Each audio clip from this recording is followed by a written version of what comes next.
تصور کریں کہ آپ ایک بہت ہی پیچیدہ کلاک بنا رہے ہیں جس کا ہر گیئر پرفیکٹ پوزیشن میں ہونا چاہیے، اور اس میں ایک بھی غلطی پورے میکانزم کو فیل کر سکتی ہے۔ بالکل اسی طرح یونیورس بھی ایک کازمک کلاک کی طرح ڈیلیکیٹلی بیلنسڈ ہے۔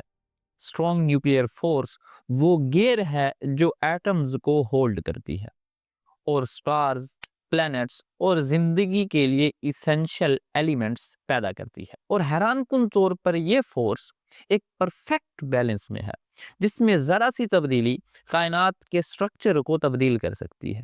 تو سوال یہ ہے کہ آخر یہ فورس کتنی فائن ٹیونڈ ہے، اور کیا ہوتا اگر اس میں معمولی سا بھی فرق آ جاتا؟ جاننے کے لیے ویڈیو کو آخر تک ضرور دیکھیں۔ ناظرین، strong nuclear force 4 fundamental forces میں سے ایک ہے۔ یہ وہ قوت ہے جو پروٹونز اور نیوٹرونز کو ایٹم کے نیوکلیس میں باندھے رکھتی ہے۔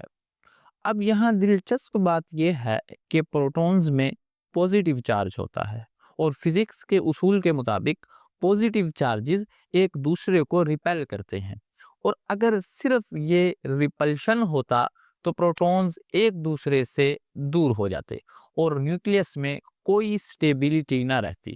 لیکن اسٹرانگ نیوکلیئر فورس کی بدولت یہ پارٹیکلز آپس میں جڑے رہتے ہیں۔ یہ فورس نیوکلیس میں ایک اسٹرانگ فاؤنڈیشن قائم کرتی ہے، اور یہ فاؤنڈیشن ہی دراصل زندگی کے لیے ضروری ایلیمنٹس پیدا کرنے کا پہلا سٹیپ ہے۔ ہائیڈروجن، ہیلیم، کاربن، آکسیجن، یہ تمام عناصر اسٹرانگ نیوکلیئر فورس کی بدولت ہی پیدا ہوئے، اور سٹارز میں فیوژن کے عمل کے ذریعے لائف کے لیے ایسنشل مالیکیولز بنے۔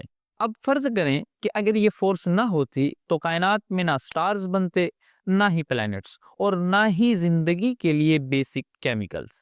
یہ فورس نہ صرف پارٹیکلز کو باندھے رکھتی ہے بلکہ زندگی کے لیے ضروری ایلیمنٹس کو بھی ممکن بناتی ہے۔ اب ظاہر سی بات ہے کہ اس سب کے لیے اس کی مقدار ایک خاص لمٹ کے اندر ہونا ضروری ہے۔ تو سوال یہ ہے کہ یہ کتنی فائن ٹیون ہے؟ ناظرین، سائنٹسٹ کی کیلکولیشن کے مطابق اسٹرانگ نیوکلیئر فورس کی طاقت تقریباً within 2% ہونی چاہیے۔ یہی وہ حد ہے جس کے اندر سٹارز، پلینٹس اور لائف ایسنشلز ایلیمنٹس صحیح مقدار میں پیدا ہو سکتے ہیں۔ اس میں ذرا سے بھی کمی پیشی ہو جائے تو کائنات کا یہ سسٹم ہی الٹ پلٹ ہو جائے۔